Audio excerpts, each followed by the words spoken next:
la gente a Conversas y a lo loco, un podcast conversacional para divertirnos juntas.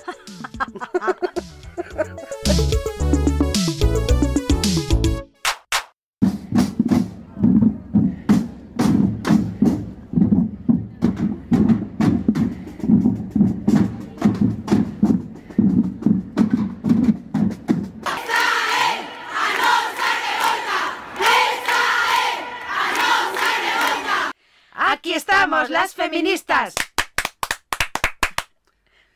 Sí, amigas conversas, lo habéis adivinado. Hoy estamos aquí de nuevo, pero hemos dejado el magenta para hacer La Revolución Violeta. ¡Hola! Hola, hola a todas. Estamos aquí ensayando nuestras consignas para la próxima manifestación del 8M. Porque no podíamos dejar pasar esta efeméride, este día tan importante para estar con todas vosotras. Hemos hecho un paréntesis en nuestro podcast porque coinciden con las fechas del 8M para estar con este especial dedicado al Día de la Mujer. Claro, porque tiene que ser así, porque tenemos también una responsabilidad como feministas, como mujeres y ahora ya como personajes públicos. No, fuera de bromas, vamos a abordar el tema que nos parece muy interesante, pero no por ello tiene que ser un coñazo.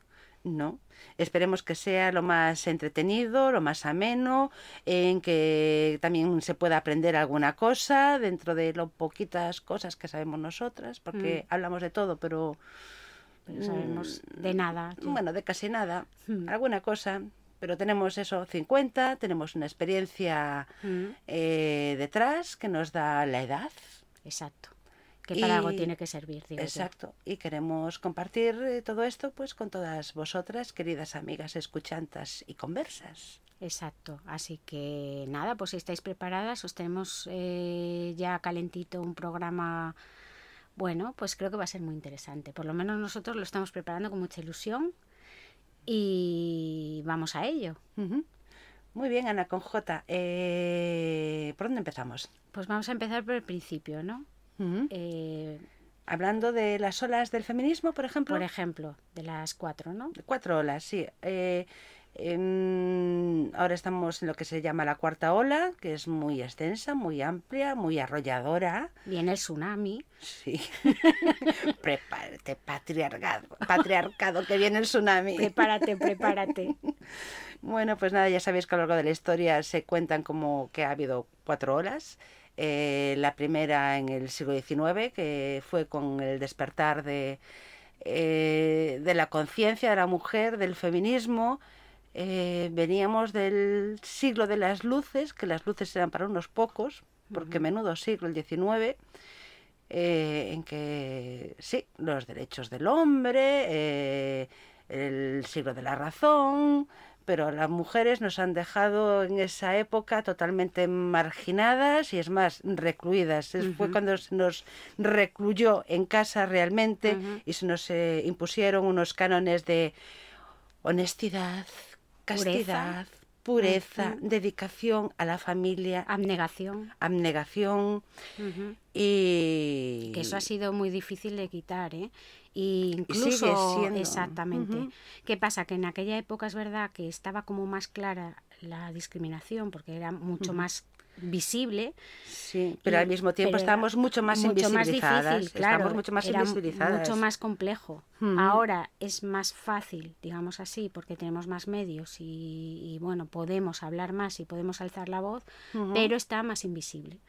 Las situaciones esas que has descrito, no todo el mundo las ve y eso es lo peligroso. Sí, bueno, hay que tener en cuenta que el siglo XIX eso fue un siglo de los más intensos y extensos en cuanto a movimientos políticos, sociales. Pensamos, por ejemplo, el siglo XIX en España, que era un siglo que yo odiaba en historia, cuando tenía que estudiar historia. Por favor, que no me caiga el siglo XIX, ni el principio, ni la mitad, ni el final, porque mira que era un siglo denso.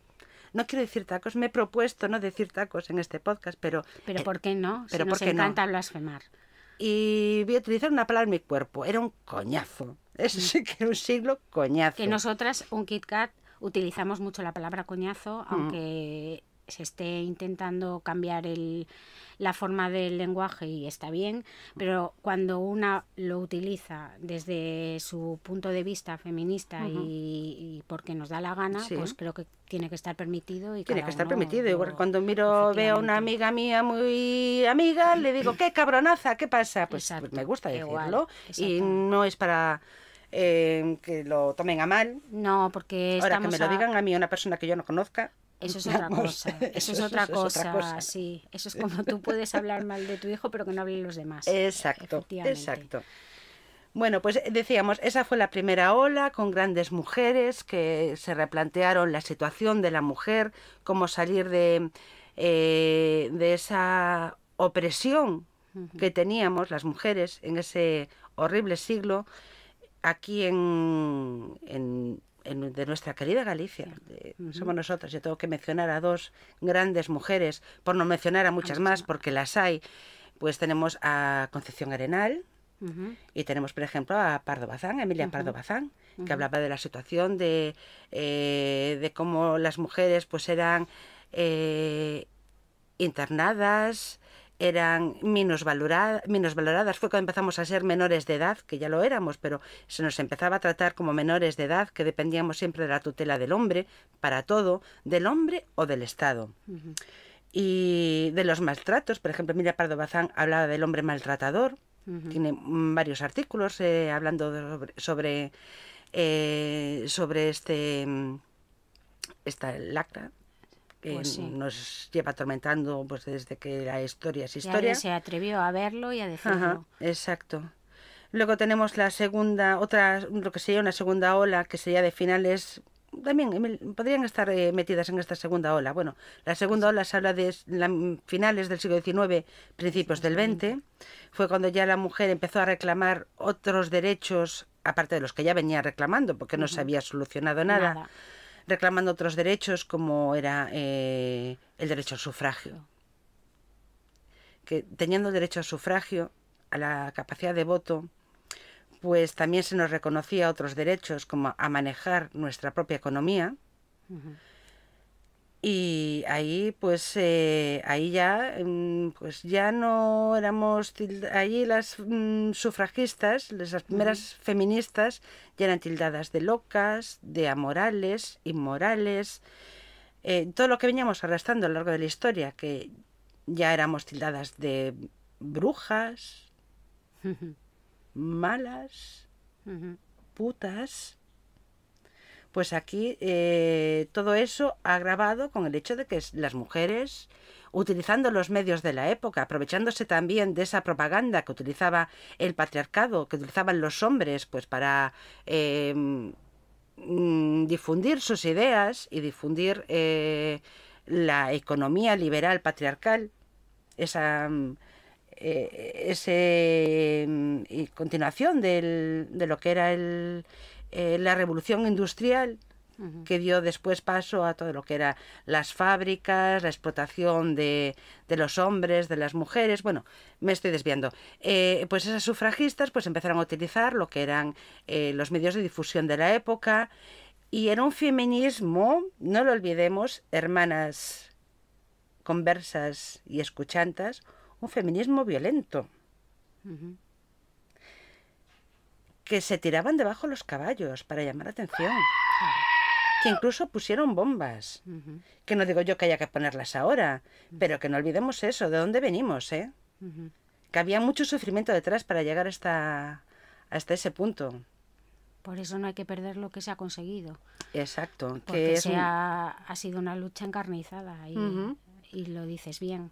O sea que costó mucho en su momento. Que costó mucho, que costó mucho dolor, muchas lágrimas, mucho sufrimiento, muchas vidas, y que estamos viendo en la actualidad que los derechos, que muchos derechos que han costado eso, sangre, sudor y lágrimas, como decía el otro, bueno, no hablemos de ese personaje que tampoco es muy de mi agrado, bueno, pues que costó mucho, pues no perdamos de vista que lo mismo que llevó siglos conquistar muchos derechos, se pueden perder en un abrir y cerrar de ojos. Y que son derechos que se han conquistado relativamente hace poco, que lo comentábamos. O sea, que no son de hace hace un siglo, no. Fueron, o sea, de antes de ayer. Exactamente, antes de ayer. Sí, o sea, las nuevas generaciones se tienen que dar cuenta que esto no se ha nacido ya con esto adquirido. No venía de serie. No.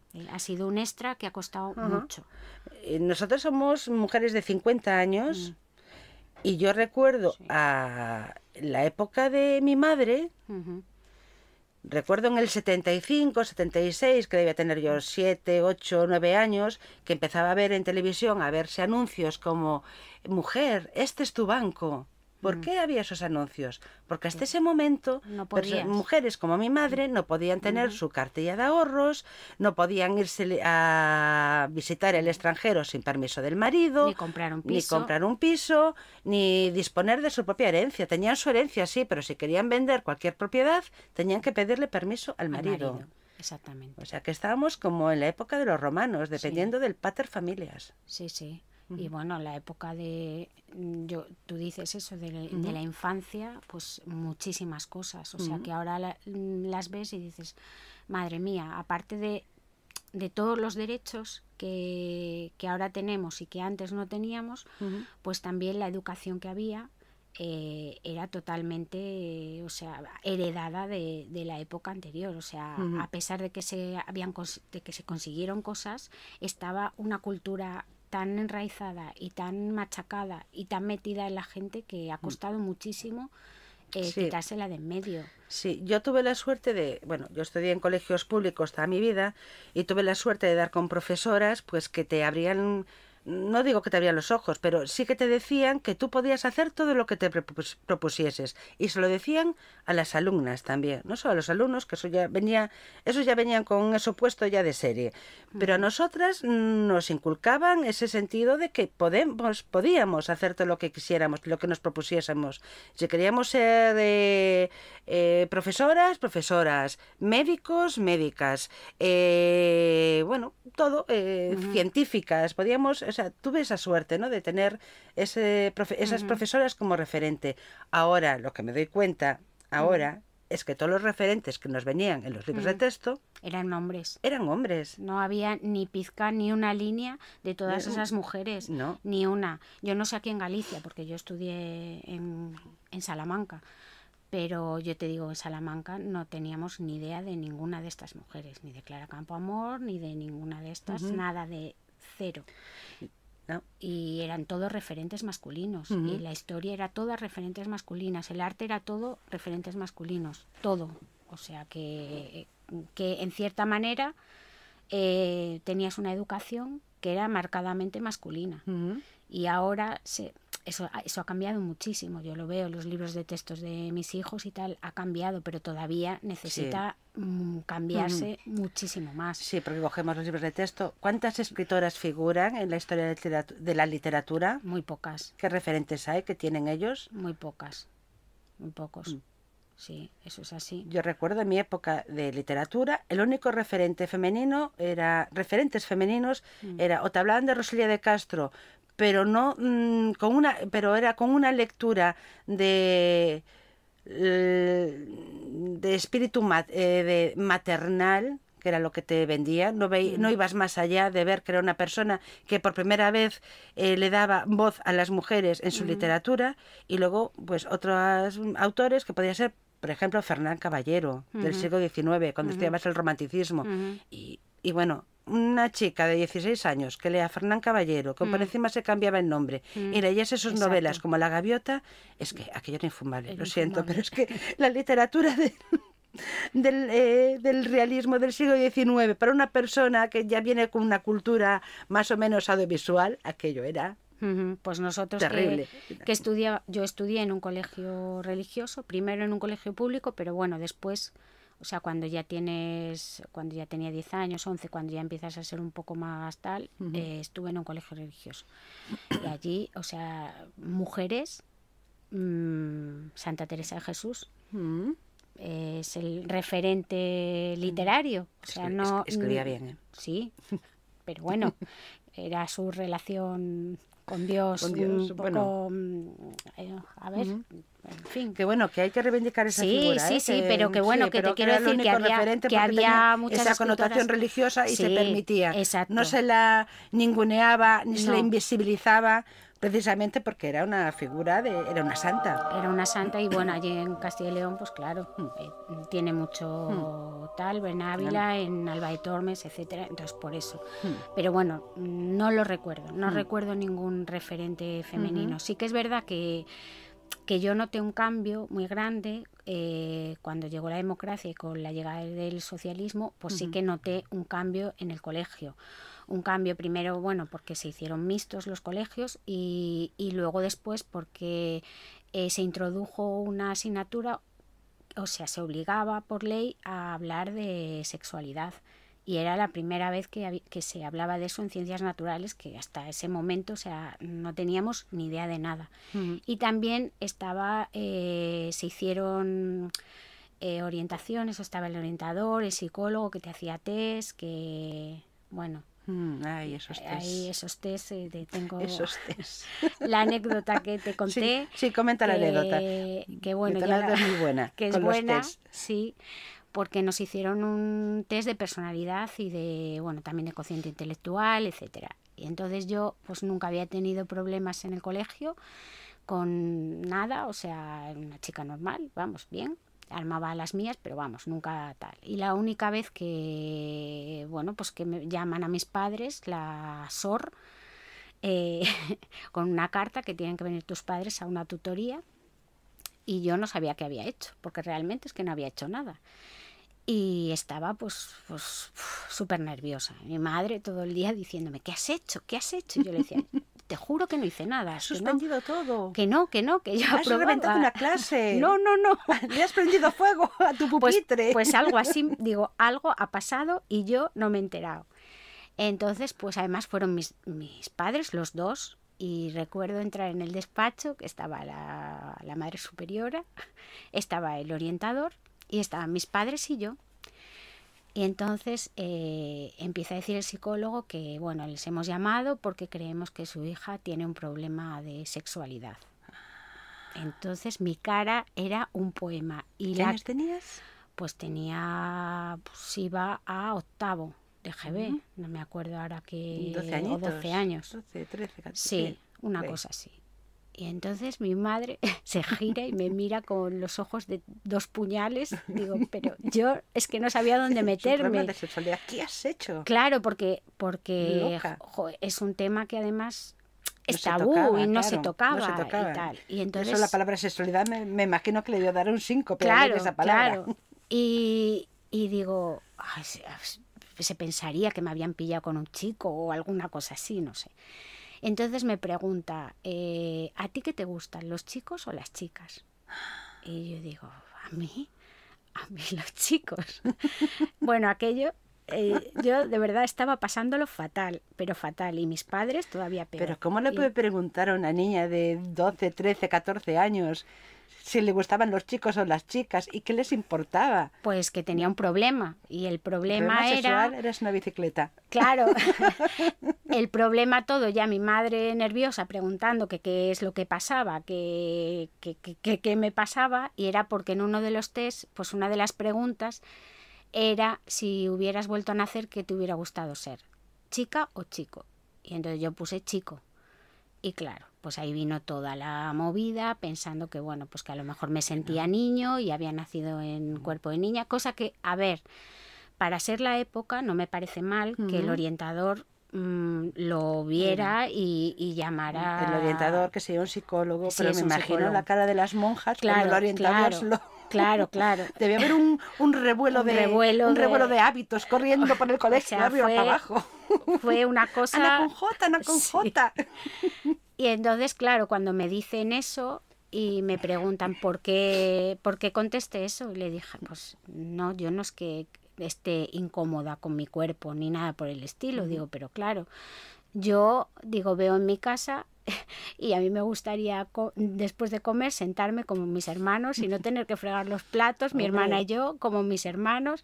Digo, y me gustaría los domingos ponerme un chándal y no un vestido de lazo que no me puedo ni mover, o ir a jugar al fútbol y no puedo. Digo, simplemente es por eso, no por otra cosa. Digo, estoy contenta con ser mujer, me gustan los chicos, no tengo ningún problema. Es que ahí has dado con una de las claves del patriarcado. Somos mujeres, pero no tontas. Exacto. También queremos lo mismo que tienen ellos, sus privilegios. Exacto. Exacto. Lo ha descubierto una niña de 13 años. Claro. En la época del posfranquismo.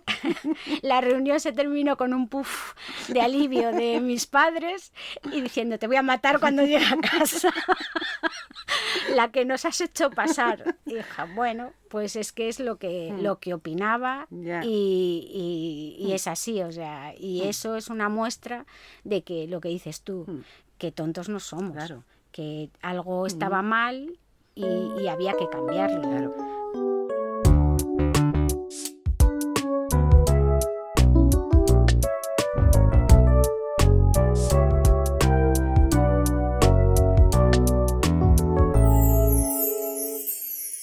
Pues seguimos.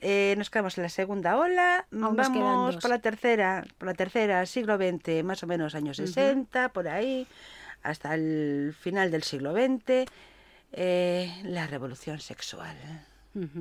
Por fin las mujeres podían decidir sobre sus cuerpos, teóricamente. Podían decidir en cuanto a el control de la natalidad, cuándo querían ser madres. Fue una auténtica revolución que, como siempre, a España en este mundo, que nosotros tuvimos una infancia de blanco y negro, pues llegó tarde. Tarde, mal y arrastras. Nosotros somos de familias de... Lo normal eran 3, 4 hijos. Esa era la familia españolita de la época. Bueno, pues nada, la tercera ola pues fue, digamos, ya se empezó a ver otro tipo de discurso, ya hubo autoras con precedentes como Simone de Beauvoir, con el segundo sexo, y se empezó a investigar sobre el papel de la mujer como sujeto también, sujeto en el arte, sujeto en todo tipo de manifestaciones artísticas, de pensamiento. O sea, eso fue importantísimo. Ahí sí que hay que reconocer la labor de las mujeres investigadoras de toda esa época. Se investigó sobre el sexo, se investigó sobre nuestro papel en la sociedad, se investigó sobre la representación de la mujer, sobre lo que era la mirada, o sea, se invirtió la mirada, ¿no? Si estábamos estudiando el arte y estudiando la música, estudiando el cine de underground también, pues siempre era a través de la mirada del hombre, la mirada masculina, la mirada del patriarcado que nos interpretaba y decía cómo teníamos que ser, tanto si teníamos que ser puritanas como si teníamos que ser liberales. La mujer se tiene que acostar con todos, no se tiene que acostar con ninguno, tal. No, pues esto, mira, pues fueron las compañeras, las mujeres de esa época, las que dijeron, no, bueno, vamos a ver todo esto desde un punto de vista de nosotras mismas. Nosotros nos vamos a ver y vamos a ser también sujetos. Hombre, es que ya está bien de hablar de cosas que no conoces. Por otra parte, quiero decir que conoces desde fuera, porque estás hablando desde una perspectiva de lo que tiene que hacer otra persona que la conoces por referencia. Y basta de interpretar el mundo desde ojos masculinos, porque nosotros también nos poníamos esa careta de hombre para interpretar el mundo. Y eso todavía pasa en algunos casos. Pasa mucho, pasa mucho. Porque el tema del techo de cristal, de las mujeres poderosas y empoderadas y tal, ahora mismo estamos en un momento en el que es el modelo masculino. Sí, totalmente. Yo creo que es un error, o sea, es decir, el que tener que una mujer llegar a un puesto de responsabilidad bajo un modelo de hombre, adoptando los roles del hombre, efectivamente, su modo de pensar. Exactamente, su forma de pensar, incluso su estilo de vestir, Esos aunque trajes, sea, chaqueta. efectivamente, esa forma regia, esa forma de dirigirse a los demás, de ambición, ¿no? De un modelo que yo creo que no es el que nos representa, creo. Es que no tengo por qué adoptar el modelo de un hombre para llegar arriba. Yo reivindico mi derecho a estar en la esfera de poder que me corresponda por méritos o por no méritos también. Exacto. Porque también, o sea, ¿por qué tenemos que demostrar siempre los méritos para estar arriba? Lo demuestra un hombre. No. A un hombre se le cuestiona, mira, está en el consejo de administración porque estudió esto, lo otro. No, ya se le da por sentado que tiene unos conocimientos para estar ahí. Bueno. Pero una mujer tiene que demostrar su currículum, su valía, que puede estar por encima del hombre. O sea, que no, por Dios, no. Sí, y luego, claro, tienes que ver los ejemplos de mujeres que han estado en el poder. Qué imagen, ¿no? Qué imagen han dado de mujer de hierro. La dama de hierro. Thatcher, Angela Merkel.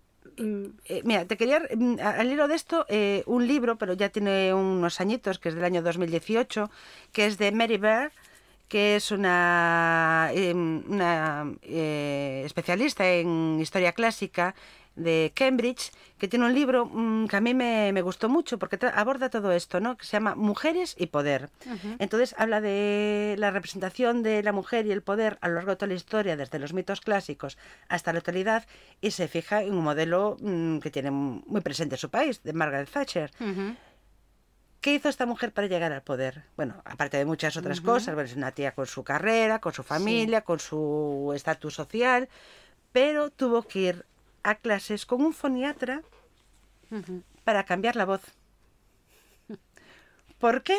Porque la sociedad está acostumbrada a que la voz del poder sea una voz masculina, una voz grave, una voz que se imponga, que manifieste fuerza. Entonces, claro, a las mujeres que nos toca tener una voz más aguda, que está asociada al histerismo. No seas histérica, no te comportes como una histérica. ¿Por qué gritas? ¿Por qué chillas? Y a la debilidad, porque es un poco infantil. Claro. Siempre bajo la tutela del hombre. Ellos tienen que darnos su placet para que lleguemos a estar codo a codo con ellos. Entonces tienes que cambiar tu voz, tienes que imponerte, tienes que ser tan hijo de puta como él. Dios, exactamente. Pues yo reivindico la voz chihuahua como la mía. Aunque no sé si me veo dando órdenes, que sí, que soy muy mandona, pero claro, es lo que dices tú, que la imagen que tenemos de poder y de tal, de momento no la hemos cambiado. No. Y ahora fijémonos en todas las políticas también que han llegado, que desenvuelven o que tienen un papel importante dentro de la política mundial. Angela Merkel, ¿cómo vestía? Pues igual. Con su traje chaqueta. Para no es que también es otra. Que para no desviar la atención. Para no desviar la atención. Y el problema no está en ellas, está en quien lo mira. En la mirada masculina, que está juzgando a esas mujeres que han llegado al poder y que están teóricamente en un lugar que no les corresponde.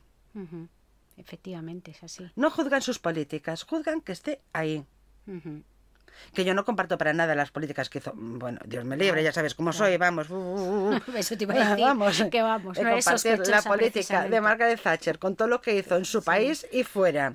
Compartir la política de Angela Merkel, que no la estamos sufriendo, con aquel austericidio que... Pero bueno, eso es al margen. O sea, quiero decir, eso es al margen de ideologías. Por eso, de ideologías.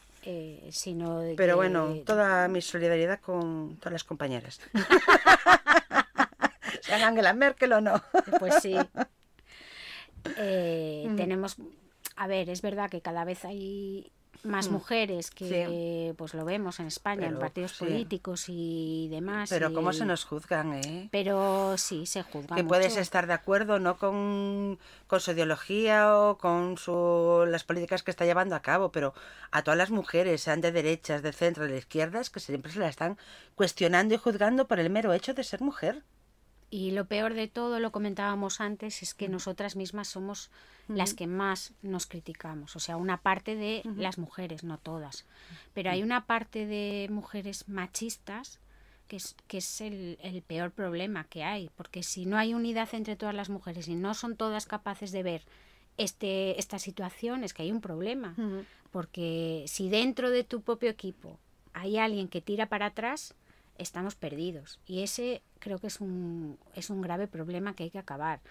O sea, yo lo noto bueno, y tú lo habrás visto también en esta nueva época de nuevos partidos ultraconservadores. La imagen que da la mujer es una marcha para atrás y criticar lo que dices tú, no lo que las otras mujeres de otra ideología proponen, sino si llevan sujetador o no, si etcétera, etcétera. O sea, comentarios de este tipo que... Cómo van bueno, vestidas, cómo no. Exactamente, si Pero tienen es una cosa que ojeras llevamos mucho tiempo padeciendo, sufriendo. Si salen de noche, si van de fiestas o si van a una reunión hacen... internacional, cómo va vestida, no va vestida. No se libra ni la realeza. Bueno, no se libra ni la realeza. Yo ahí me parece bien.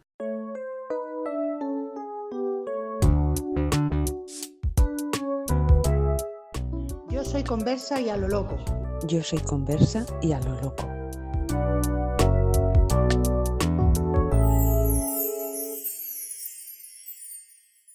Jóvenes y jóvenes. Sí. Tenéis toda la información a vuestro alcance. Es cierto que a lo mejor con esta sobreinformación estamos más desinformados que nunca, pero bueno, que tenéis acceso a muchas cosas. Y yo os recomiendo que hagáis un ejercicio que os puede divertir mucho, que es buscar anuncios antiguos.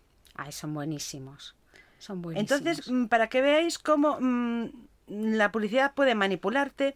Bueno, también no es que te manipule, también es el reflejo de la propia sociedad, ¿eh? Sí, También claro. hay que decirlo. Sí, claro. Aunque hay anuncios que telita. Que bueno, pero... de los perfumes, por ejemplo, no es un reflejo de la sociedad, precisamente. Madre mía. Porque hay anuncios de... Sí, pero no vamos a echar tampoco la culpa a los publicistas. Bueno, porque es aún vi hoy un anuncio que era de una colonia de hombre que era Black and War o algo así, no me acuerdo, es mi memoria de pez, pero decía el perfume,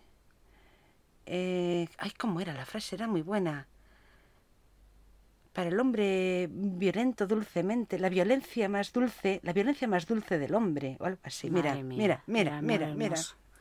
Lo tengo que buscar y os lo tengo que decir o lo pongo en las notas para que busquéis, pero para que os deis cuenta de que a lo mejor el patriarcado, como es muy listo, tiene sus zarpitas metidas en todos los lados, os está metiendo y creyendo que es normal o que puede ser la normalidad, ciertas cosas que tú las piensas fríamente, a lo mejor te las estás viendo por televisión, en las plataformas, en las redes, y como hay mucha información, la vas pasando así muy rápido, haciendo scroll todo el tiempo, pues te pasa inadvertida. Pero si te paras, te fijas fríamente en algunas cosas, dices, la ideología patriarcal que me están metiendo aquí, así a lo tonto y sin yo darme cuenta. O sea que estar atentos. Y luego que, bueno, pues que ahora hay una imagen de que ser feminista es no depilarse los sobacos. Bueno, pues ser feminista es tener la libertad de depilártelos o no.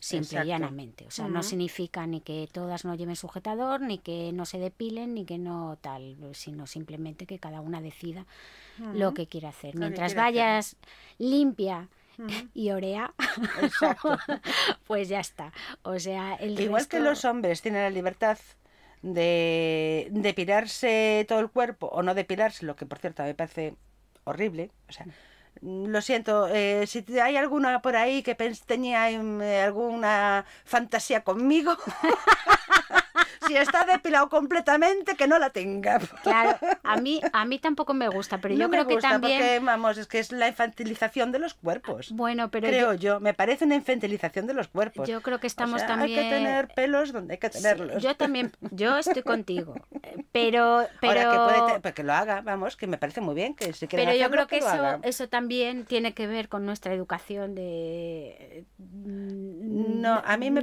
es que a mí me parece, aparte de una infantilización, que vamos hacia una sociedad infantilizada, me parece una infantilización de los cuerpos y también me parece que el patriarcado, visto que muchas mujeres se rebelan contra esa situación de tener que depilarse, de tener que estar pulcras en su intimidad, digámoslo así, pues le están vendiendo el mismo cuento a los hombres. O sea, vamos a capitalizar esto, porque el patriarcado y la sociedad capitalista es muy lista. O sea, cualquier cosa que se sale de la norma es capaz de absorberlo. Absorbió los movimientos contraculturales, intenta absorber el feminismo, intenta absorber también, bueno, todo. Intenta absorber todo. Entonces, mira, tenemos aquí una clientela que todavía no se ha prestado a pasar por el láser. Pues vamos a decir que esto, lo que antes, hace una década, se llamaba el metrosexual, pues ahora es un hombre, pues mira, como tiene que ser, sin pelos en el pecho, sin pelos allá abajo. Pues hija, pues con el calorcito que dan en invierno, vamos, yo no le veo más que ventajas. Y ya está. Es que tenemos 50 años. A mí se me presenta un maromo, por muy guapo que esté, y se me planta así desnudo, sin un pelo en todo el cuerpo, digo, es que estoy con mi hijo. Es que parece que estás vamos. con el David de Miguel Ángel. El David Miguel Ángel, bueno, el David Miguel Ángel no estaría conmigo. Y me parece muy bien, me parece muy bien. ¿Y tú qué sabes? No sabe, o sea, de todas formas nosotros tenemos más un modelo de mujer de esa época que de ahora, o sea, tenemos unos cánones más de Rembrandt, más de Rembrandt que de Miguel Ángel. Rubens. De Rubens. Totalmente, o sea, pero bueno, son cánones de belleza. Lo bueno que, mira, como nunca hemos tenido línea, no tenemos que conservarla. Es una frase que digo yo mucho, para cuando me pregunten. Yo no la tengo que conservar por eso. Es que yo no tengo ni por qué contestar. ¿Eh? Yo no tengo ni por qué contestar. No, si no te preguntan, yo la digo porque sí, porque yo hablo siempre cuando me da la gana, sin que nadie me pregunte. Así suelo meter bastante la pata. A ver, estamos en nuestro cuarto propio. ¿Sí? Y entonces, pues cuando una está en su cuarto propio, dice lo que le viene en gana. Y pues ya está, pues decimos lo que nos parece. Sí. Que seguramente meteremos la pata, bueno, pues sí, claro. Pues sí. Pero bueno, las opiniones son las opiniones. Luego después... Las opiniones son libres. Los sí, hechos son gratuitas. sagrados. Libres y gratuitas, de momento. Los hechos son sagrados, fue lo que me enseñaron. Amigas conversas. Pues sí. Os estamos dando opiniones Una y chapa. hechos. Hoy es la chapa feminista, pero bueno, yo creo que está bien, que conviene que, a ver, que la gente sepa que no solamente es el 8M, No, o sea, y que del si año. existe un 8M, por algo será. A ver, que son estereotipos también, Sí. pero las cosas como son, igual que a nosotras nos dicen muchas cosas que no son generalizadas, pero es verdad que habrá mujeres que conduzcan bien y mujeres que conduzcan mal, y como todo en la vida. Pero a nosotros se nos cuestiona, mujer tienes que ser todo el tiempo. Pues es que también eso hay ya... cosas de los hombres que son así. O sea, o que nosotras también pensamos, que a lo mejor es lo mismo, que no es real, que habrá hombres para todo, pero en general mi experiencia... Pero es porque están educados en el patriarcado. Pues sí. Y la tolerancia al dolor es mucho, mucho menor que la nuestra. Yo lo creo, así lo creo. ¿Cómo se hacen los mártires además? Sí. Y tuvo un cólico Y de además, riñón, ¿por qué? Tengo un parto. Exacto. Porque a la vista está que porque somos nosotras las que parimos. Porque eso en un hombre no es imposible. Parimos y queremos decidir. Eso. Que se lo metan en la cabeza algunos que yo me sé. Efectivamente. Que es así. Que ahora van de feministas. Soy, sí, la mujer. Ay, bueno, esto lo vamos a dejar para la segunda parte. Para la segunda parte. Para la segunda parte. Ahora vamos a hacer un Kit Kat, como siempre. Como siempre. Y os dejamos con unos maravillosos consejos de nuestras amigas escuchantes. Muy bien.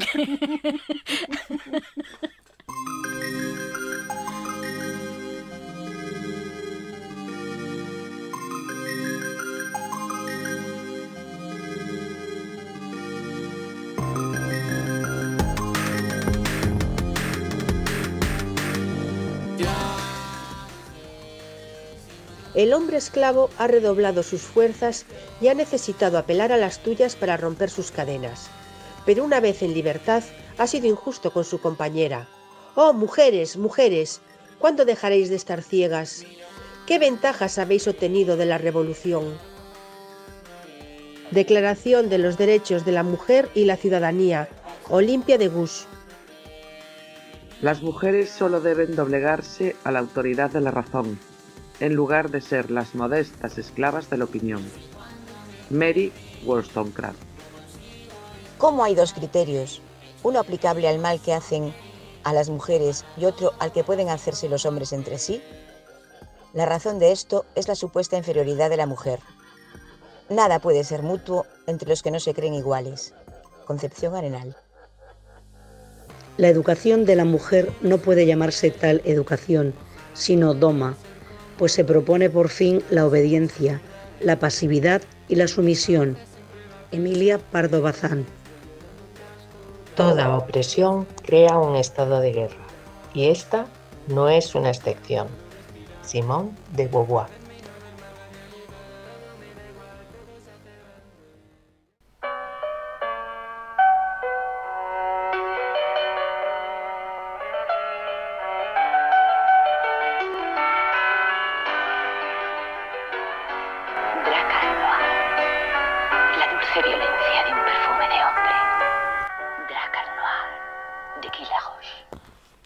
Bueno, lo prometido era deuda. Ahí está el anuncio en cuestión. Impresionante. La dulce violencia. Madre mía. Como si hubiera una violencia dulce, ¿verdad? Sí, sí.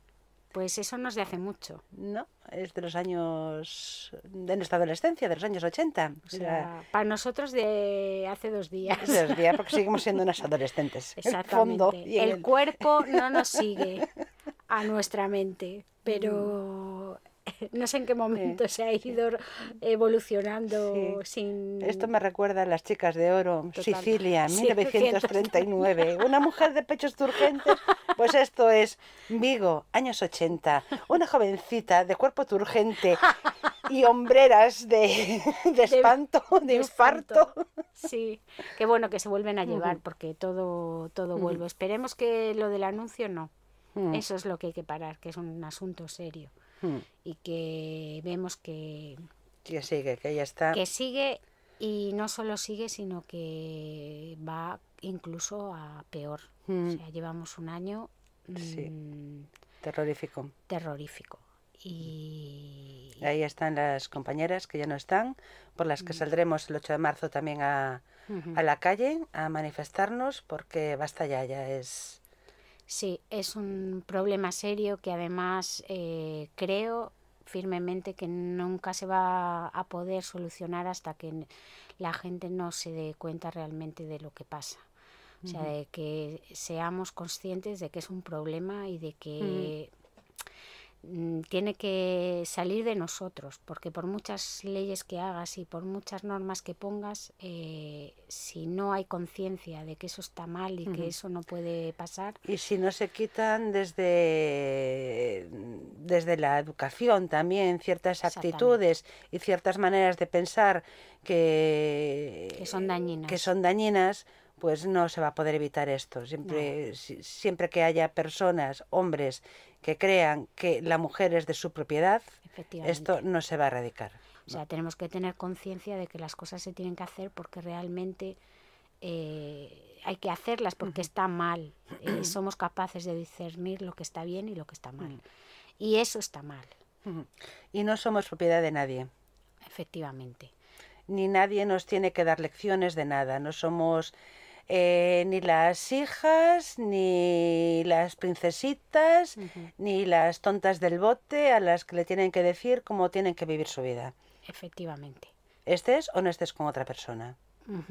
Y ahí también entra el tema de las relaciones tóxicas, que, bueno, hablando con expertos, porque nosotros por nuestra profesión pues hablamos con mucha gente, sobre todo cuando se acerca pues el 25N o el 8 de marzo, y bueno, con frecuencia, porque es un tema que tratamos bastante. Y la pregunta yo siempre hago la misma: ¿cómo puede ser que ahora, en estos tiempos que corren, que la gente tiene tanta información, que hay leyes, que hay especialización, que hay medidas, que hay de todo, sigan pasando estos casos?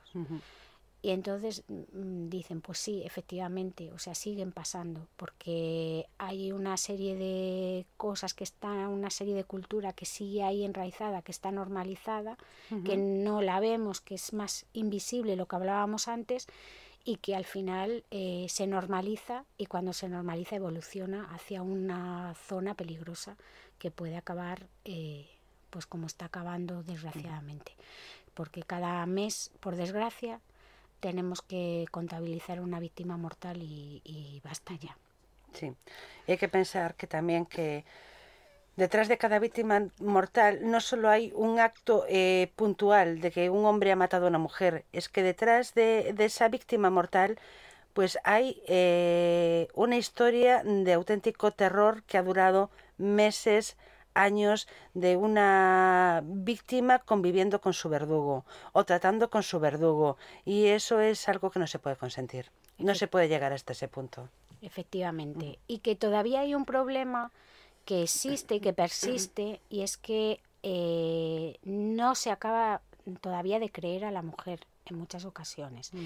Y hay una oleada de un discurso nuevo de que hay muchas denuncias falsas, de que pues la gente denuncia violencia de género para agilizar los trámites, por ejemplo, de un divorcio, para conseguir la pensión o las ayudas o tal. Yo no digo que pueda haber denuncias falsas, pero me niego a pensar que sea la generalidad. No, me niego a pensar. Para nada. Porque solamente el mal trago de tener que pasar por una serie por un proceso desde el principio hasta el final duro, vamos, yo creo que no compensa. Ahí ves también una actitud del patriarcado, ¿no? Que a nosotras se nos presupone que tenemos que ser todas buenas, santas. Estamos en lo mismo. Como si no hubiera excepcionalidades también en los hombres, que puede haber un caso entre ¿cuántos? Yo que sé. Porque hay estadísticas, o sea, que no me las tergiversen tampoco. Porque hay un caso falso, ya no se tiene que legislar sobre este tema. No. No. Y aparte el problema que se están encontrando muchas mujeres, y eso es real y es así, lo que pasa que no se habla y no se cuenta porque, bueno, pues porque yo lo entiendo, hay un sistema judicial donde hay mucha gente que tiene que trabajar todos los días y que a lo mejor pues luego no le compensa el poder dar la cara y decirlo, pero es así, que hay muchas mujeres que ya no denuncian porque no se las cree, porque se archivan sus denuncias, llegan al juzgado y acaban archivándose. Y bueno, pues claro, si encima de que estás sufriendo y encima de que te está pasando das el paso de la denuncia y después toda la normativa existente no se cumple, ¿para qué vale? O sea, estamos asistiendo ahora mismo a una situación en la que realmente, lo hemos hablado Rosé Conce y yo en numerosas ocasiones, que nos da la sensación de que a las víctimas no les interesan a nadie. Lo que está ocurriendo ahora es una vergüenza, ¿no? Cuando ves, sobre todo cuando hablas de las estadísticas o hay un caso nuevo, un desgraciado caso de asesinato, siempre se dice tal víctima no tenía denuncias previas o no había realizado denuncias previas. ¿Y las que han realizado denuncias previas? ¿Qué pasa con ellas? Ah, bueno, han muerto pero han denunciado. Guay. No.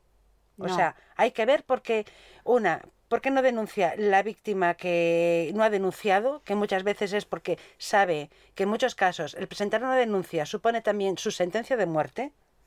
Y luego por ver por qué las que han denunciado han caído en manos de su asesino. ¿Qué ha pasado? ¿Qué ha fallado? Se está investigando sobre eso, se está tratando y estudiando eso. Porque está fallando mucho, porque hay mucha normativa ahora mismo que, bueno, íbamos a tratar el tema de la ley del solo sí es sí, que está ahora muy candente y que creo que es un tema importante. Hay muchas normas que se han aprobado, hay leyes para proteger a la víctima, las hay, pero no se están cumpliendo. Hay muchas leyes en España que no se están cumpliendo, que no se ejecutan. Entonces, a mí lo que me sorprende con todo el revuelo que se ha formado político con el tema de esta ley, que ahora ya es polémica ley, pues es el tema de que se está sacando un rédito político de una cosa que es muy seria realmente, y de que es lo que decíamos antes, que a mí la sensación que me da es que a nadie le interesa realmente las víctimas. Unos han creado una ley que era necesaria, o sea, quiero decir, el sentido de esa ley y que la hemos reivindicado las mujeres en la calle. Era necesario, se ha reivindicado en la calle, y el sentido de esa ley estaba bien hecho. Que se ha ejecutado fatal, eso también es verdad, se ha ejecutado fatal y hay que decirlo, perfecto.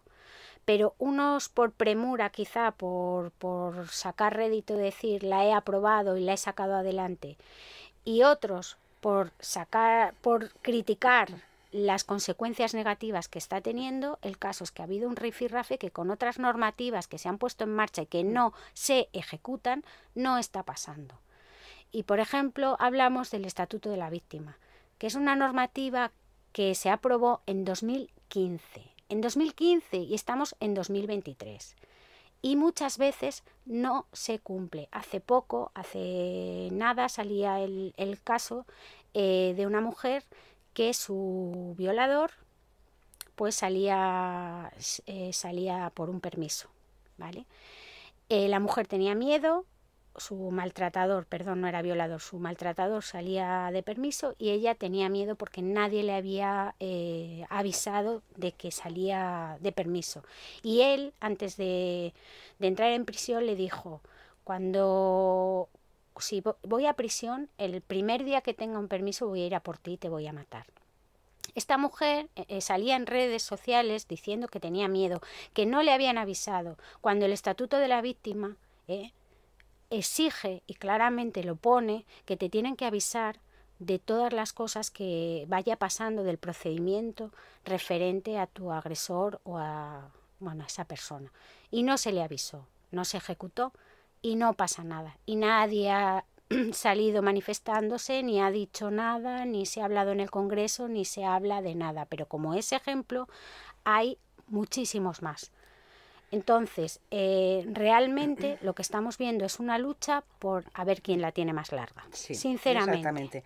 Y ahora todos los medios de comunicación, a los partidos políticos les preocupa que hayan rebajado la pena en los casos en que se ha recurrido de condenados por violación, que se haya rebajado la pena. Pero a nadie le importa que haya acuerdos de la Fiscalía que sean auténticamente escandalosos. Exactamente, que es todos los días, porque aquí en Vigo las estadísticas, y yo ya no hablo de España, hablamos de aquí, de la provincia, el 80% de las condenas son acuerdos de conformidad. ¿Qué significa? Que ni siquiera se celebra el juicio. Es decir, después de lo que está sufriendo una víctima, para denunciar, para todo el proceso que tiene que hacer, que se le reactiviza muchas veces, llegar a juicio, que es un proceso largo, que es un proceso horrible, que tiene que recordar una y mil veces todo el daño que ha sufrido. Después no se llega a juicio. No se llega a juicio y son esos acuerdos son de mínimos, o sea, la gran mayoría no llega a entrar en prisión. Es decir, no se van a beneficiar de esta ley porque ni siquiera entran en prisión. Y hay casos que hemos visto recientes, como el caso de Lugo, en que una niña de 15 años que durante mucho tiempo ha sido violada por su padre y por su cuñado, se ha quedado embarazada, y han llegado a un acuerdo de conformidad por el que se les ha puesto 3 años y medio. Eso es una vergüenza. Hemos tenido casos aquí de una mujer violada por 2 hombres después de haberla dejado inconsciente, de que ella no fuera consciente de lo que estaba pasando, que la han grabado, que la han humillado, que la han vejado, que pedían 12 años de cárcel y se han quedado en 2 años de prisión, sin que hubiera juicio. ¿Qué pasa? ¿Por qué ocurre esto? Pues una de dos, o bien porque la víctima no lleva su propio abogado y se pone en manos de la Fiscalía, y 2, o sea, no lucha, Y dos, no se cumple el estatuto de la víctima en el que a ella se la protege, se la revictimiza. Y entonces ella prefiere no seguir con esto, prefiere dar carpetazo, porque ya lo que quiere es pasar página y seguir viviendo y olvidarlo de una vez ese dolor. Entonces, hay un problema muy grave que ya viene de antes, que son todas las directrices que se han puesto para preservar a la víctima, tanto a los menores, tanto las víctimas de agresión sexual, las víctimas de violencia de género. Si no se cumplen, no vale para nada. Entonces ahora a mí lo que me sorprende, y me sorprende muchísimo, es que se pone esta normativa, la nueva ley, y de repente, o sea, hay una celeridad sorprendente por revisar todas las condenas, cuando las audiencias y los tribunales están atascadísimos, cuando hay un retraso en todos los casos brutales, y se hace una revisión que se tiene que hacer porque es así, porque pues, nuestro ordenamiento jurídico es así, se tiene que hacer, pero sorprendente, es sorprendente. Entonces, y que el escándalo y que se escandalicen por estos casos, que son no dejan de ser casos puntuales y de personas que aparte llevan cumplido buena parte de su condena. O sea, que bueno, no, que es un error, quiero decir, sí, que hay sí. que solventarlo, no decimos que no, es verdad, no deberían de salir de prisión ni rebajar la condena, eso es cierto. Pero bueno, ha pasado con muchas otras leyes, Sí. ha pasado con gente que estaba en prisión y que ha salido y... Con la anterior reforma sobre la ley de drogas pasó igual, no debe pasar, eso. Pero eso de repente aparece el feminismo por todos los lados, el feminismo de ciertos...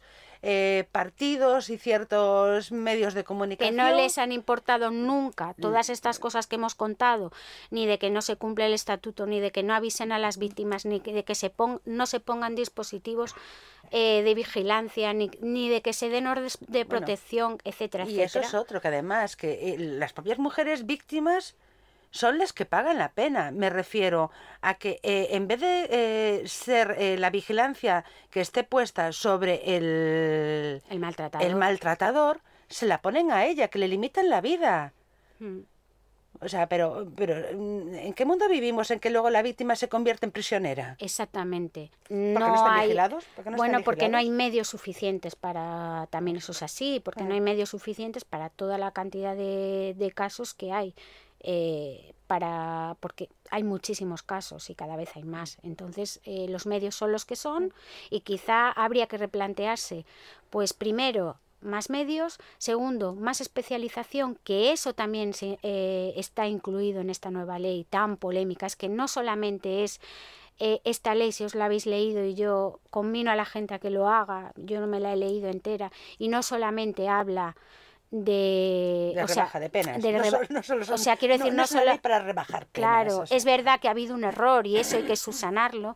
La ley incluye otras muchas cosas, y entre esas muchas cosas pues está, por ejemplo, la atención, los centros de atención a la víctima 24 horas que ya se están poniendo en marcha y que son cosas de esta ley, entre ellas, y hay otras muchas cosas también, pero lo más importante es que surge para está el consentimiento de la mujer, que es fundamental. Es decir, ocurrió cuando la manada, que fue el origen de todo esto, y ahora el riesgo hay a que la modificación que se haga vuelva al Código Penal anterior. Es decir, el Código Penal anterior, que es verdad que tenía muy diferenciado lo que es el abuso sexual de la agresión sexual, estaba totalmente diferenciado, pero la agresión sexual llevaba implícito una violencia.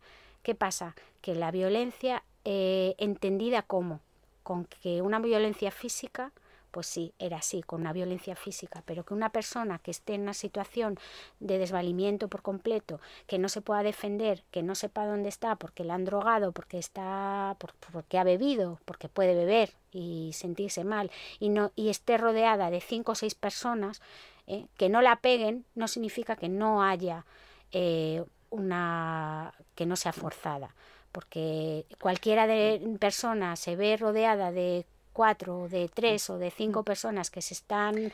Y Ana Conce, qué difícil es que nos crean. Sí. Qué difícil es que nos crean. A un hombre seguro que lo rodean varios hombres, le dan una paliza o lo que sea, o la atracan. Vamos a ver que lo atracan. Solo ya va a poner una denuncia y lo creen.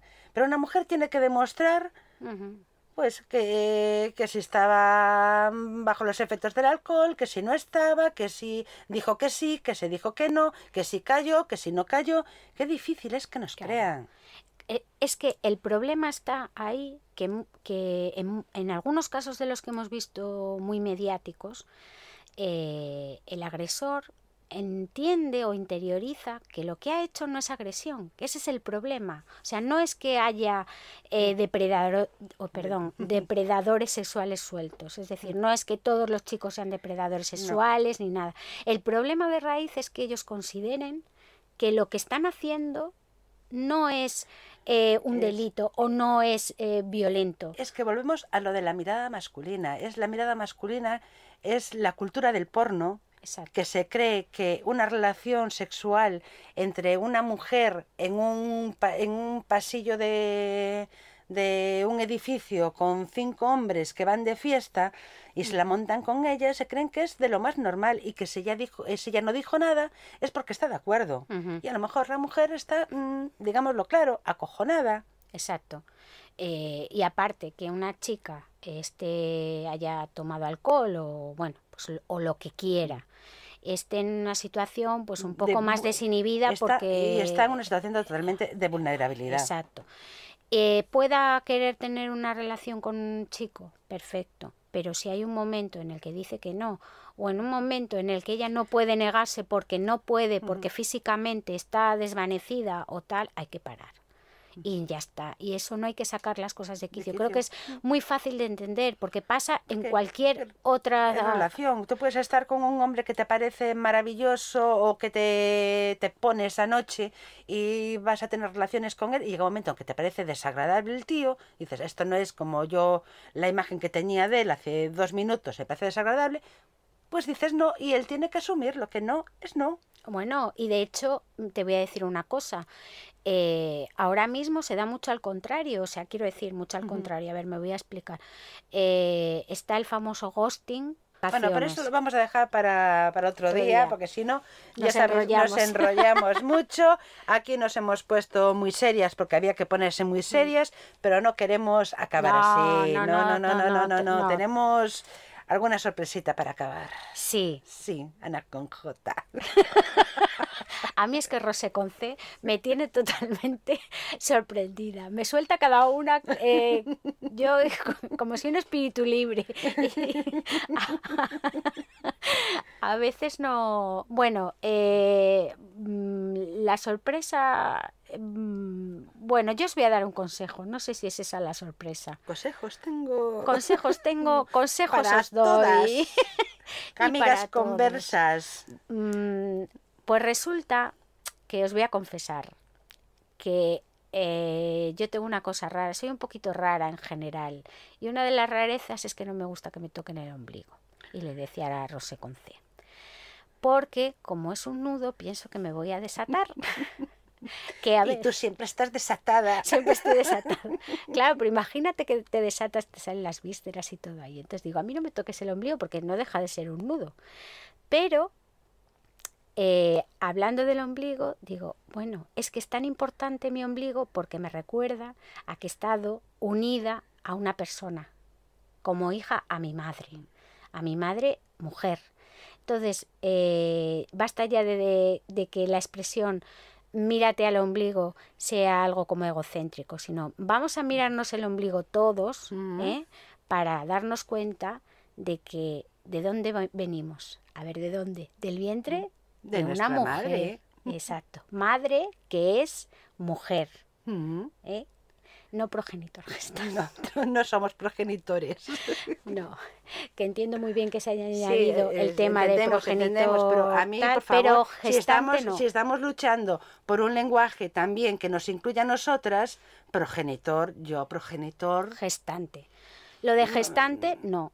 Puede ser progenitor. Nosotros entendemos que hay pues, dos madres. Yo no estoy nada de acuerdo con gente que ha salido diciendo que madre no hay más que una. No es cierto. Es que no es cierto. Madre puede haber dos. Incluso una cosa es la que la gestante y otra cosa es la madre, y puede haber matrimonios de 2 madres y puede haber 2 padres y lo que sea, pero gestante solo hay una, eso sí que solo hay una, y es mujer. O sea, es lo único que todavía nos separa y a Dios gracias. Creo que es algo tan especial que bueno, que no debemos dejar que nos lo quiten. Entonces ahí creo que hay que diferenciar, que sí, que yo estoy totalmente a favor de la inclusión y de todas las formas de diversidad, pero lo de gestante y lo de progenitor me llegó al alma, porque vamos a ver, estamos aquí diciendo lo de jueza, médico, médica, para que se nos visibilice. Exacto. Pues que me llamen progenitor, pues bueno, no. Sí, a lo mejor tengo un poco bigotillo en la cara. Claro, entendemos por qué se ha puesto, porque se ha añadido. Esto es broma. Claro, se ha añadido por la ley trans y entendemos. Maneras, pero tú tienes ese problema con el nudo. Sí, ¿y tú? Y yo voy a cortar de raíz el nudo que nos está sujetando por parte del patriarcado, como si fuera un nudo gordiano. Ahí, ¡zas! Saco. Con ese cúter que tienes ahí, que es un arma blanca. Sí, porque no tengo espadas. Pero si no, ahí, ¡zas! Muy bien. Fuera el nudo gordiano del patriarcado. Total. Fuera. Buah, estás on fire. El día 8 nos vais a tener ahí sujetando una pancarta, vamos. Las como primeras. Todos los años. Como todos los años. A nosa faixa. Bueno. ¿Qué hacemos con esto? Pues nada. Os dejamos con unas cuantas consignas más. Para que vayáis. Felices y contentas. Eso, y para que vayáis practicando. Y si hay algún amigo converso por ahí escuchándonos también, tras toda esta chapa, deciros que también os podéis sumar apoyando, no como protagonistas. El protagonismo es nuestro por un día. Sí, pero bueno, que estamos encantadas de tener conversos. Sí, porque os necesitamos también, claro, para que no somos anti-hombres, para nada. Al contrario, nos gustan. Yo aquí con mis 2 hombres de la casa, exacto, tú estás rodeada. Yo estoy rodeada. Yo aquí ahora también. De testosterona. Sí, por eso que lo que queremos es que nos acompañéis, que nos entendáis y asumáis todo lo que hemos comentado en este extra de Conversas y a lo loca. Un beso muy fuerte. Para todos y todas, amigas conversas. Un beso. Chao. Las mujeres del este, que nos están matando día a día impunemente. Por las que están, las que no están, las que peligran. Por las que están.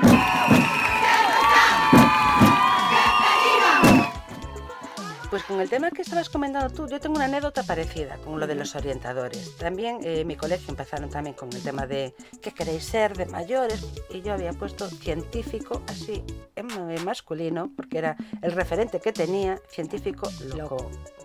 Me pareció ideal. Ideal.